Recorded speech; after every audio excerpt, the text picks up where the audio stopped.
far enough from production.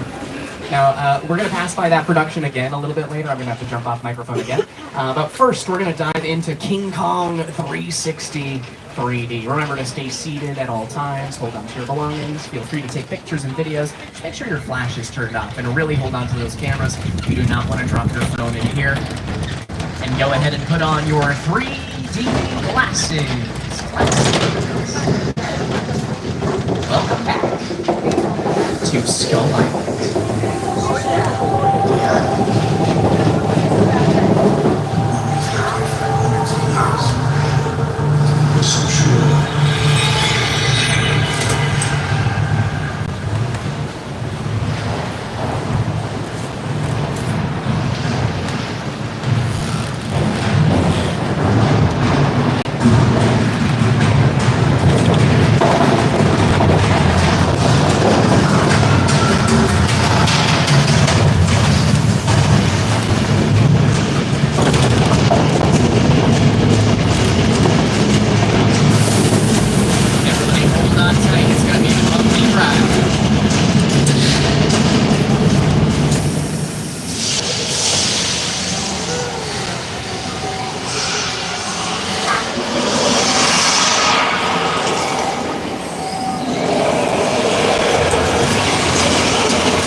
That was King Kong 360.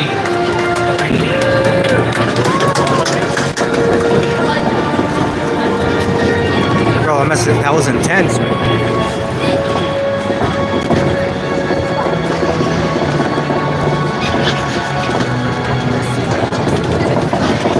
Close to that after production. I'm going to jump off microphone for another 5 minutes or so. I'll be right back with you as soon as I can.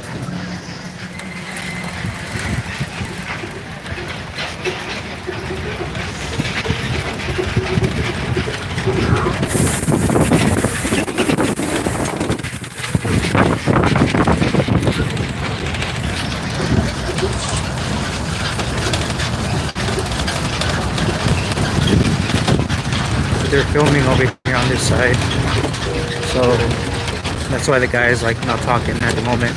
You see it?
we are finally far enough I love that wall. from production. Oh, look at I can the jump Back back to the on Future. microphone just in time to point out these geese over to your right-hand side beyond the underwater tank.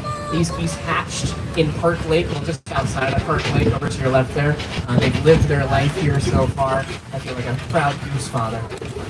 All right, off to your left, sound stages 30 and 31, where we've been filming The Voice for over 5 years now. Sound stages 32 and 33, used for the show Happy's Place, produced by and starring Reba McEntire. And this beautiful Park Lake area, this was also the lagoon from Creature from the Black Lagoon. That movie celebrated its 70th anniversary last year. Across the lake are some satellite dishes. We'll get a good look at them in just a moment. If you still watch NBC with your bunny ear antenna, these satellite dishes are how we beam the signal to you, at least on most of the West Coast.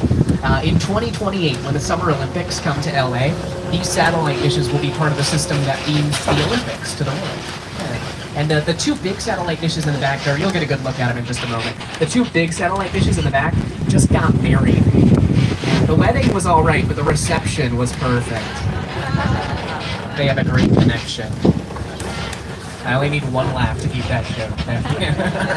We're gonna head into one of the older areas. I haven't watched all the shows or movies. A lot of our classic monster movies were But based in Europe that's one of my and goals is folklore, to so like we just need kind an of area that could look like anywhere in Europe find we like wanted it to be. This is what we even came like up the with. filming This behind the could be scenes and Germany, stuff that Italy, goes on France, here. Spain. This doesn't It's really even cool have to be see. Europe.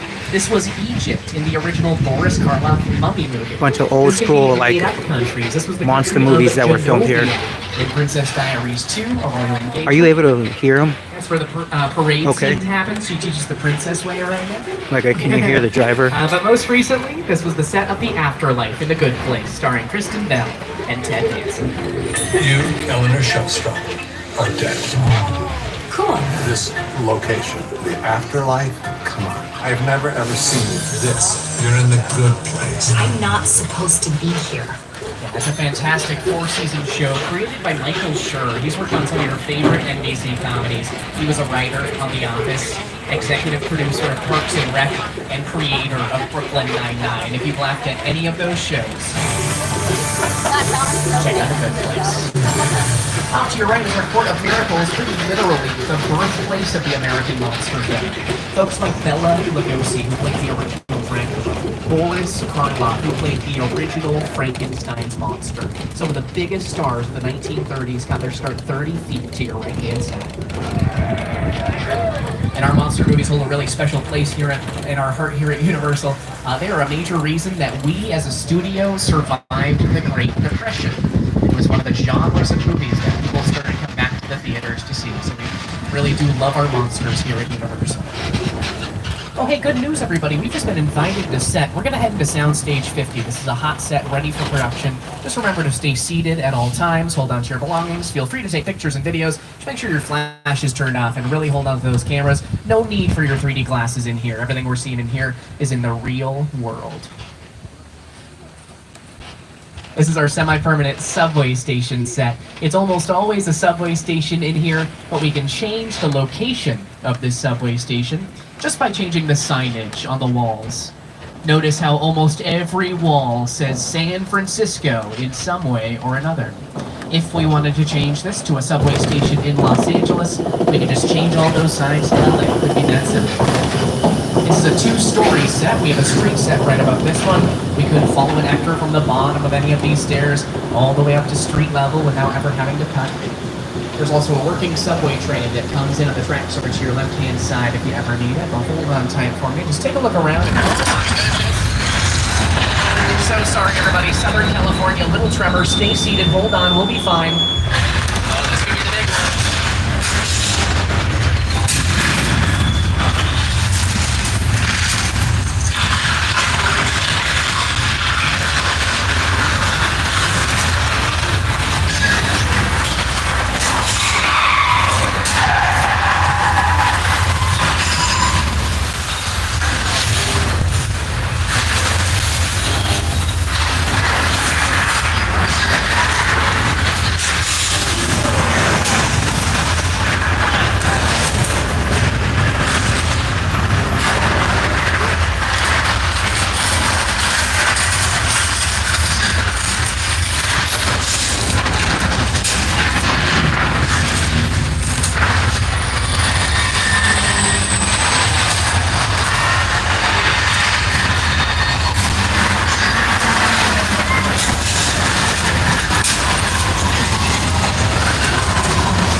I got wet.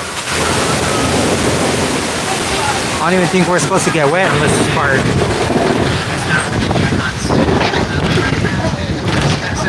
Movies like Beverly Hills Cop 3, Eddie Murphy is duking it out with the bad guy as that earthquake is happening around. And as you saw, along with incredible set design, occasionally we do use large-scale mechanical effects to bring a scene. Here's the old school westerns right here. Everything that you saw moving in there has to be able to do that hundreds of times a day. Survived the big one, man. Reset in under a minute to be ready for the next one. Okay, we're going to take a little detour over to Amity Island. Now, we did have a little bit of a shark problem, but we've taken care of it. Don't worry about it. I'm going to record with my GoPro on this one out. Again. My friend George is the scuba diver out here. He's doing one final sweep of the water to make sure everything is safe for us. It's George's last day on the job. We've got a retirement cake in the break room for him. He loves chocolate, don't you, George? He can't hear me. He's underwater. But let's just take a deep breath. You hear that John Williams music playing? Oh my goodness, another shark in the water. Who could have seen this coming? We'll call for George. Oh, there George! it is. There it is. You see it? George, there's a shark. Swim to the boat. Okay, George decided on hand-to-hand combat. Oh, George, no. sharks don't have hands. They have fins and teeth. You gotta watch out for that. Yeah, for the teeth. So sorry. Children, avert your eyes. Parents, for our safety, we're gonna hide behind these highly flammable gasoline tanks. It was a shark. Stay seated for me. There is a shark on the loose.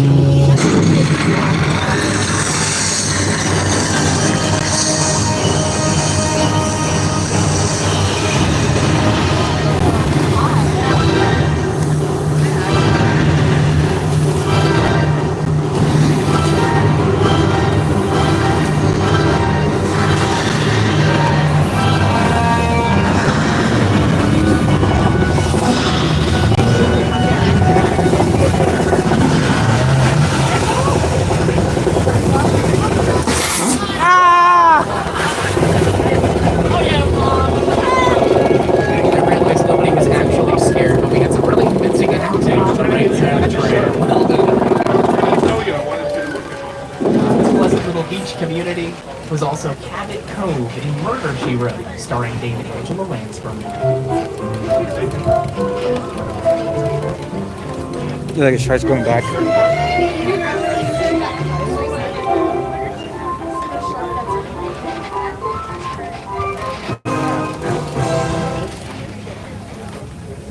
Alright, we're gonna head over to this area of the back lot to do a quick I got wet a little bit. for you.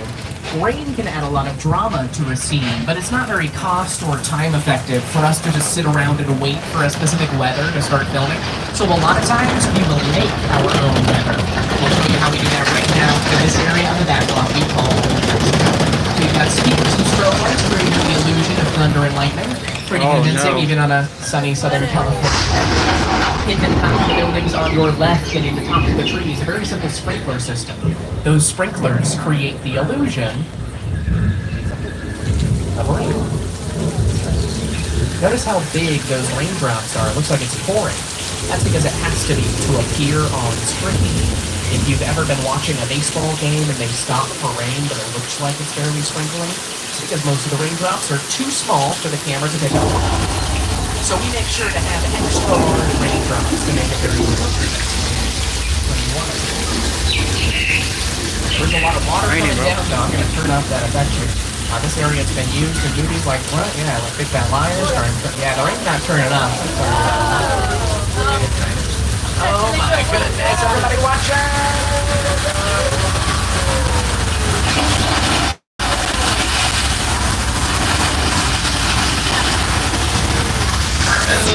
We just survived a flash flood featured in this scene from Big Fat Liars. You cannot stop this! And what do you got now?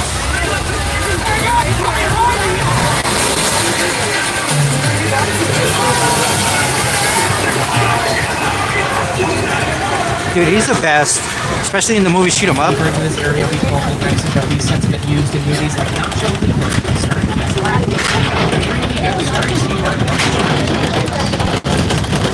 Have you ever watched the movie Shoot 'Em Up? to the Old West. Welcome to 6 Points, Texas. Pew pew, pew pew pew. One of the oldest areas on the lot. Take notice of the Opera House coming up on your left. Heavily featured in Quentin Tarantino's most recent film, Once Upon a Time in Hollywood. Leonardo DiCaprio has a great scene. He goes on the front porch of that Opera House and himself. But this area, truly one of the oldest on the lot. This is where we filmed a lot of our silent What do you mean, what film platform? era westerns. I'm just from the streaming straight to 19 YouTube. teens and 20s. A lot of the performers we got for these early westerns came from vaudeville. That's an old style of theater. And they were used to performing in front of large, rowdy audiences, which is something we were able to accommodate.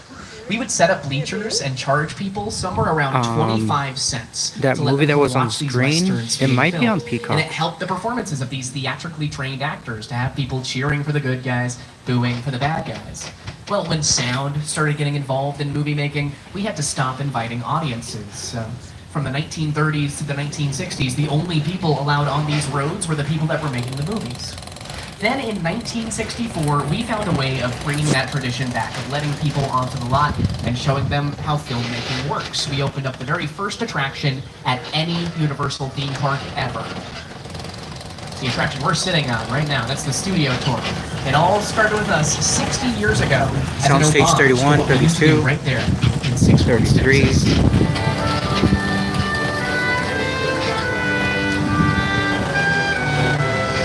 Clint Eastwood, bro. What?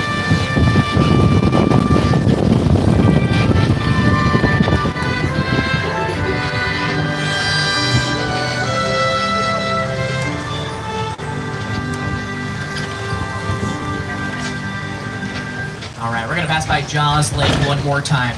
Steven Spielberg's mechanical shark from the movie Jaws famously did not work very well. He first tested the shark in fresh water, so when he brought it out to the Atlantic Ocean full of salt water, it almost immediately stopped working, caused a huge problem for production. They came back to LA with only a few usable shots of that mechanical shark. But it's all thanks to Steven Spielberg's editor Verna Fields, that this movie was a success. Verna Fields is one of the very first high-level female executives in our industry. From the movie? Yeah. She edited Didn't you hear that Spielberg's movie so that they his made a shark animatronic and it didn't work, so And a lot of people say the they movie just is released scary a because you shark into rarely see the shark. pond You don't there. know where it's coming from next. Verna Fields won an Oscar for editing Jaws. One of our editing buildings is still named after her to this day because of the incredible work that she did with us. Off to your left, one of our residential street sets. That's what we call Elm Street. It is not the scary one. The scariest thing to happen on our Elm Street was Garfield with Bill Murray. Beyond that, coming up the street here is another residential street set we call Colonial Street. It's also known as Wisteria Lane from ABC's Desperate Housewives. They filmed most of that show down that street. But notice there are they're production filming here vehicles too. out here. There's another production filming out here most weekdays with us called The Burbs. This new show is starring Keke Palmer and Paula Pell. It's based off the movie The Burbs, 1989, starring Tom Hanks and Carrie Fisher, which filmed in that location as well. Some of the cars coming up on your left, including that police car and that garbage truck, will be featured in the show. Notice Hinkley Hills is written on the side. That's the small town in both the movie and now this new show. Here's what Tom Hanks looked like in 1989, working on that in that location on that movie. Here's a few other things that have filmed there since.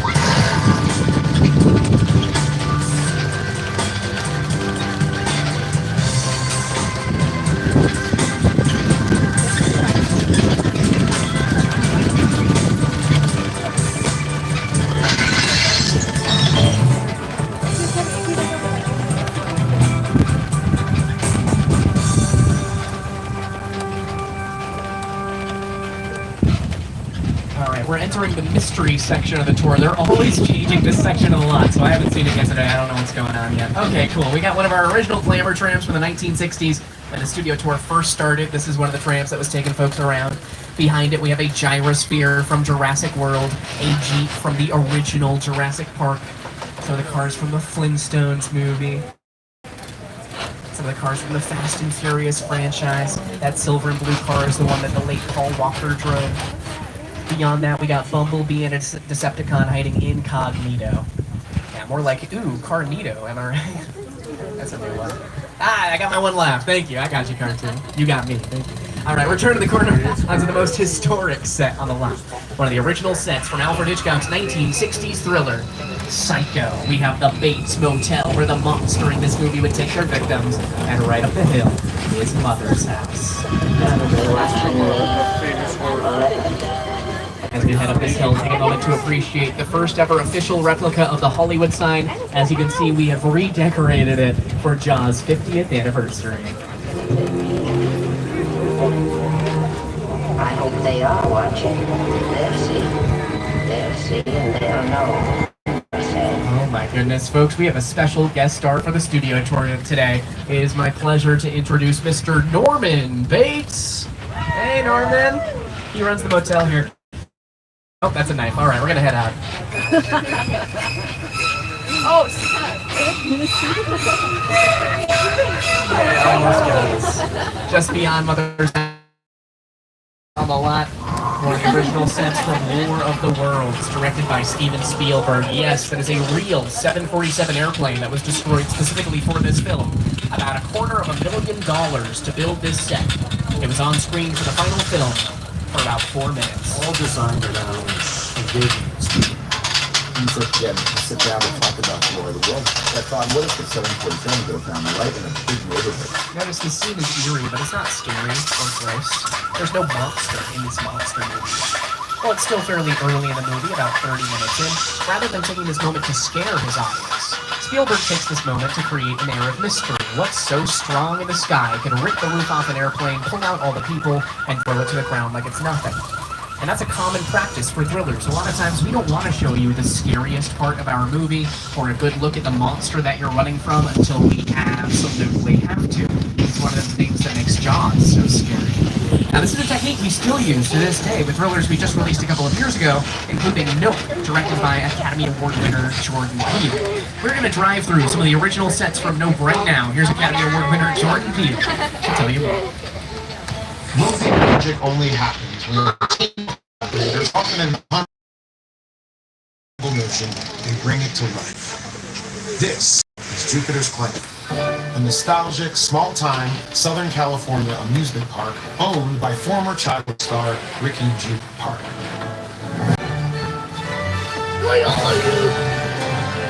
Over there, look into the winking well and have your picture taken just like the kids in that old 90s movie Kid Share. That's what this whole place is loosely based on. Remember that one? No? What? A little further down, you can see the brand new Star Lasso experience. Built to showcase an unbelievable new live show. Not looking so live. Anyway, behind this Hollywood frontier tech lies a sinister secret. It is smack dab in the center of the UFO cosmos. Welcome to the world of no.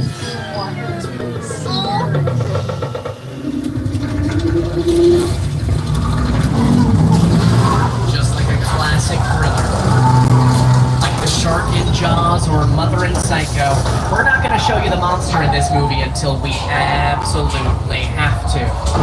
And when we have to, is when you see the movie, streaming on Stars right now. Here's a sneak peek, take a look. What's up, Studio Tour? I'm Kiki Palmer from Jordan Peele's film, Nope. What's a bad miracle? Have you watched this movie? Well, you'll have to see our movie to answer that. This movie one. is good. I Until like then, I hope you enjoy your visit to Jupiter's Clay. Did you see a UFO in a cloud? That was an old Fast and the Furious ride in there. I wonder, or not the ride, but the like that show or scene. Holy hell. It's a huge blue screen, like a huge blue screen that they use for they film movies Nope, up there. starring Kiki Palmer. Again, Kiki Palmer's been working on our lot for a couple of months now on that new show, The Burbs. Off to your right is the coolest thing you'll see all day. And I'm not allowed to say a word about it. This is part of a top secret production. And that's all I'm allowed to say about that.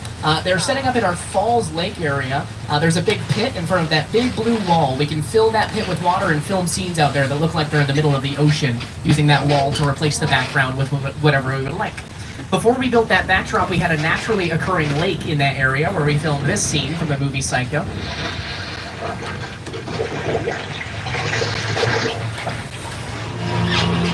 And then the backdrop was built for Jaws the Revenge. Here's a few other things that filmed right out there.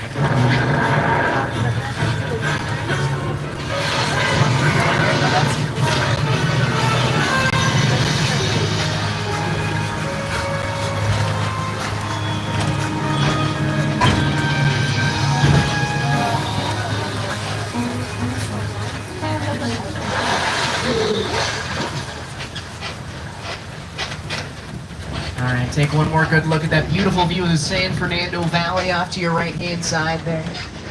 This is why I work here, that view right there. A lot of companies out here, but we've been here the longest, 110 years making movies. Our mission has stayed the same. We want to make our audiences laugh, cry, or sit on the edge of their seats, no matter the medium, whether that be silent film, talkies, movies, television, even our new streaming service, Peacock. But none of what we make would be possible without the hard work of multiple teams of people.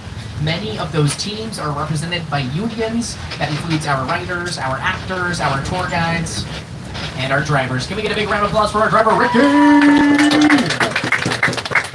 Best in the business. She's getting us back to the theme park here in just a moment. As soon as we have a spot to unload this tram, we'll head back. While we have some time, here's a few examples of our trams showing up in movies and television.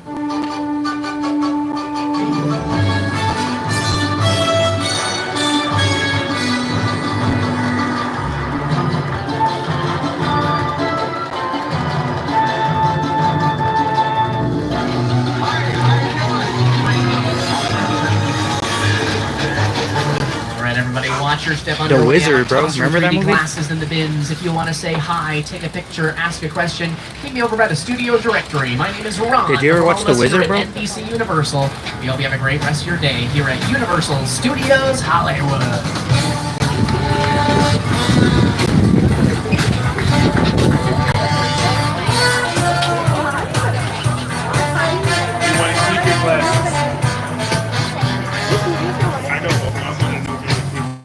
Bro, if you haven't watched The Wizard, I disappoint.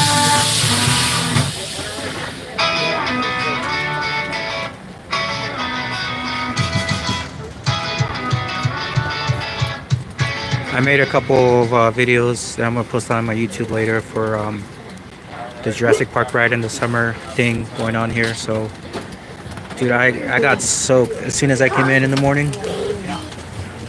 I was completely soaked. So I'm here with my niffler, shoulder pal.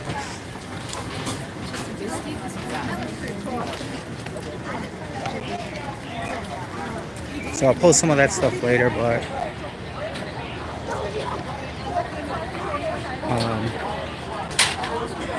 I'm gonna end my live. I'm going to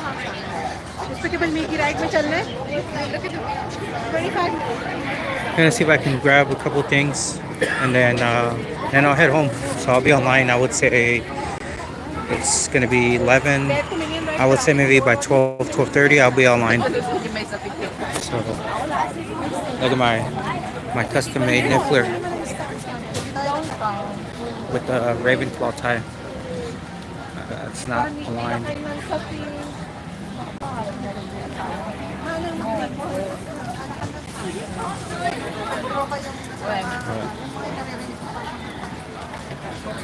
Head up to Hogwarts.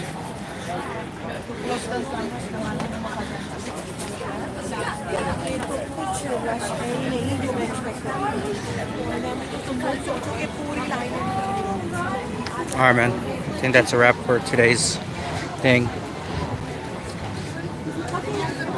I'll be on Discord later.